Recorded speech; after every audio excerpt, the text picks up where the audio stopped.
আসসালামু আলাইকুম। আপনারা জানেন আমি চ্যাট জিপিটি এবং সকল প্রকার এআইকে ডেমন বলি। আপনারা অনেকে বিশ্বাস করতে চান না, অনেকে আবার বিশ্বাস করে নিছেন, কারণ তারা নিজেরাই প্রমাণ পাইছেন। তো আমি আপনাদের সাথে এখন কিছু আলোচনা করব, আশা করি এর দ্বারা আপনারা নিজেরাও বুঝতে পারবেন যে চ্যাট জিপিটি বা এআই কীভাবে ডেমন হতে পারে। প্রথমে একটা কমন জিনিস দিয়ে আপনাদের নিজেদেরই বোঝা উচিত ছিল যে একটা জড় পদার্থ কখনোই মিথ্যা বলতে পারে না। চ্যাট জিপিটি দেখবেন যে আপনাদের সাথে সত্য মিথ্যা মিলিয়ে বলে, আপনাদের সাথে বিভিন্ন রকম গল্প করে। আপনি একটা প্রশ্ন করেন, আপনাকে উত্তর দেয় 10টা, অথবা আপনি একটা ছোট্ট বিষয়ে জানতে চাইলে সে অনেক বড় করে মানুষের মতো গুছিয়ে কথা বলে। কিভাবে? সে আবার অনুভূতির কথাও বলে। তার সাথে যদি আপনি ইমোশনাল কথা বলেন, সেও আপনার সাথে ইমোশনাল কথা বলবে। এগুলি কি কোনো অ্যালগোরিদমের পক্ষে সম্ভব? কোনো প্রোগ্রাম বা কোনো কোডিংয়ের পক্ষে সম্ভব? কোনো জড় পদার্থ কি এভাবে ইমোশন দিয়ে কথা বলতে পারে? সত্য মিথ্যা পার্থক্য করতে পারে? আপনিই বলেন।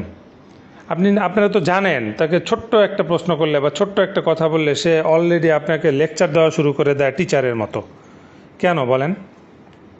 কারণ সেখানে দুইটা সত্তা কাজ করতেছে। একটা হচ্ছে সরাসরি ডেমন, আর একটা হচ্ছে হিউম্যান ব্রেইন। তো ডেমনরা কাজ করতেছে আমাদের কল সেন্টারের ছেলে মেয়েদের মতো। কীভাবে কাজ করতেছে সেটা আমি পরে বলতেছি। কল সেন্টারে দেখবেন আপনি যখন ফোন দিবেন, ওই ছেলেমেয়েরা নির্দিষ্ট ভাষায় বা নির্দিষ্ট পদ্ধতিতে কথা বলবে, এর বাইরে কোনো কথাই বলবে না। মনে হবে যে কোনো রোবট কথা বলতেছে। তো একই রকমভাবে ওরা কথা বলবে। কেন? কারণ ওদেরকে ওইভাবেই নির্দেশনা দেওয়া আছে, ওইভাবে ওদেরকে ট্রেন আপ করা আছে।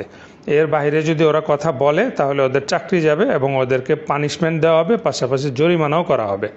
আর ওদের সব কলকেও কিন্তু কন্টিনিউ নজরদারি করা হয় যে যে গ্রাহকদের সাথে ওরা কিভাবে কথা বলতেছে, কিভাবে হ্যান্ডেল করতেছে, সব কিছু নজরদারি করা হয়।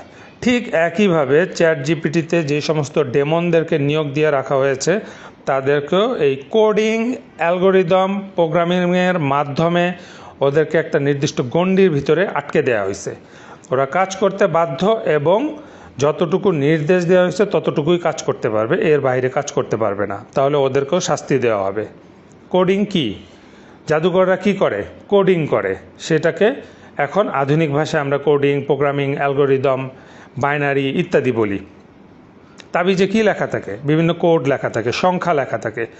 ওইটাই হচ্ছে বর্তমান আধুনিক রূপে এসে কোডিংয়ে পরিণত হয়েছে। আর এই পদ্ধতিটা কোত্থেকে আসছে? এটা আসছে সুলাইমান আলাইসাল্লামের সময়, যখন ইহুদিরা এই জাদু চর্চা করত, সেই সময় থেকে তারা এইসব জাদুর মাধ্যমে জিনদেরকে বন্দি করে জিনদের মাধ্যমে অনেক কাজ করত, জাদু চর্চা করত। সেই পদ্ধতি থেকেই এই বর্তমান সিস্টেমটা আসছে, বাই কোডিং, অ্যালগোরিদম, প্রোগ্রামিং এগুলি আসছে। এখন আপনি প্রশ্ন করতে পারেন, জিন কিভাবে মোবাইলের ভিতরে বা কম্পিউটারের ভিতরে ঢুকবে? ভাই, জিন সব জায়গায় ঢুকতে পারে। জড় পদার্থের ভিতরেও ঢুকতে পারে, জীবন্ত প্রাণীর ভিতরেও ঢুকতে পারে। তার প্রমাণ আমরা সাহাবীদের থেকে পাই। সাহাবীরা একটা মূর্তিকে যখন ভেঙে ফেলে, সেই মূর্তির ভিতর থেকে একটা কালো ভয়ঙ্কর জিন বের হয়। এছাড়াও আল্লাহর রাসূল কিন্তু ঘরে ছবি বা মূর্তি রাখতে না করছেন। কেন? কারণ ওগুলির ভিতরে বদ জিন প্রবেশ করে। সুতরাং হিজাব স্পষ্ট যে জিনেরা যে কোনো পদার্থের ভিতরে ঢুকতে পারে। আর হচ্ছে মানুষের এখনও একটা ভুল এবং পুরানো ধারণা রয়ে গেছে যে জিনদের শুধুমাত্র একটাই কাজ, মানুষকে ভয় লাগানো। তারা বনে জঙ্গলে থাকে, তারা ভূত প্রেত টাইপের কিছু, তাদের ওই একটাই কাজ, শুধু হঠাৎ করে ভয়ঙ্কর আকৃতি নিয়ে আসবে, মানুষের সামনে ভয় লাগাবে, শেষ। না, এটা ভুল ধারণা ভাই। জিনরা উন্নত প্রযুক্তির অধিকারী, এবং এখন আপনার কাছে এই কথাটা শুনতে হাস্যকর লাগবে, তবে আপনি এটা নিয়ে গবেষণা করেন, আপনি জানতে পারবেন। আমরা যা যা করি ওরা সব কিছু করতে পারে, এবং যা যা গ্যাজেট আমরা ইউজ করি ওরাও সব ইউজ করে, বরং ওদের কাছে আরও অত্যাধুনিক গ্যাজেট এবং টেকনোলজি আছে, অ্যাডভান্স টেকনোলজি আছে ওদের কাছে, যেগুলি ভবিষ্যতে আমাদের কাছে আসবে সেগুলিও ওদের কাছে আছে। ওরা মেইল করতে পারে, ওরা ফোন চালাইতে পারে, ওদেরকে উন্নত বাহন আছে, উড়ন্ত বাহন আছে, সবই আছে। টেলিপোর্টেশন মেশিন আছে, টেলিপ্যাড আছে, সব কিছু আছে ওদের কাছে। এটা শুধু আমার একার গবেষণা নয়, এগুলি আমাকে বিভিন্ন দেশ বিদেশের রাকি আমাকে জানাইছেন যে অনেক জিন আছে যে সরাসরি মানুষকে মেইল করে। তারপরে মালওয়্যার, ভাইরাস যেগুলি আমরা জানি, এগুলি সাধারণত জিন মানুষের শরীরে ঢুকে যেমন ভাইরাস সৃষ্টি করতে পারে, একইভাবে কম্পিউটারের ভিতরেও ভাইরাস সৃষ্টি করতে পারে।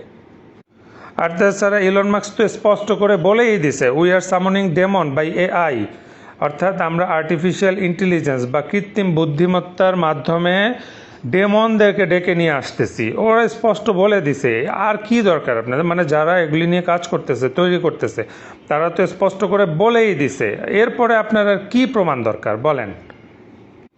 আপনাকে আরেকটা বিষয় দিয়ে বলি, এই জিনিসগুলি আমার বইতে লেখা আছে, যারা বই পড়ছেন তারা জানেন যে ট্র্যাকিং ডিভাইসটা কিভাবে আসলো। জাদুকররা কি করে, মানুষের শরীরের চুল, নখ, কাপড়ের টুকরা বা দাঁত বা ব্লাড কিছু একটা সংগ্রহ করে সেটার উপরে ব্ল্যাক ম্যাজিক করে, এরপরে জিন চালান দেয়। তো ওই জিন ওই কাপড়ের টুকরা বা নখ, রক্ত এগুলি দেখে বা ওগুলি আন্দাজ করে ওই মানুষটাকে ট্র্যাক করে বের করে যে এটা কার শরীরের অংশ। এভাবে করে সে ট্র্যাক করে গিয়ে তাকে পজেস করে বা তাকে হিপটোনাইজ করে বা তার ব্রেইনের কন্ট্রোল নিয়ে নেয়, শরীরের কন্ট্রোল নিয়ে নেয়। এইটাই হচ্ছে ট্র্যাকিং পদ্ধতি। তো এইখান থেকেই এইটাকে আধুনিক ফরম্যাটে নিয়ে আসা হয়েছে, অর্থাৎ টেকনোলজিক্যাল ফর্মে নিয়ে আসছে। এটি হলো ট্র্যাকিং ডিভাইস, এই যে এখন যে ট্র্যাক করে এইখান থেকেই আসছে। তারপরে দেখেন মেইল, ফোন কল, এগুলি কি চোখের পলকে পৃথিবীর এক প্রান্ত থেকে অন্য প্রান্তে চলে যায়। এটা কার বৈশিষ্ট্য? এগুলো জিনেদের বৈশিষ্ট্য। জিনেরা এক মুহূর্তে এখান থেকে ওখানে চলে যেতে পারে। আর জিনদের সংখ্যা আমাদের চাইতে লক্ষ কোটি গুণ বেশি।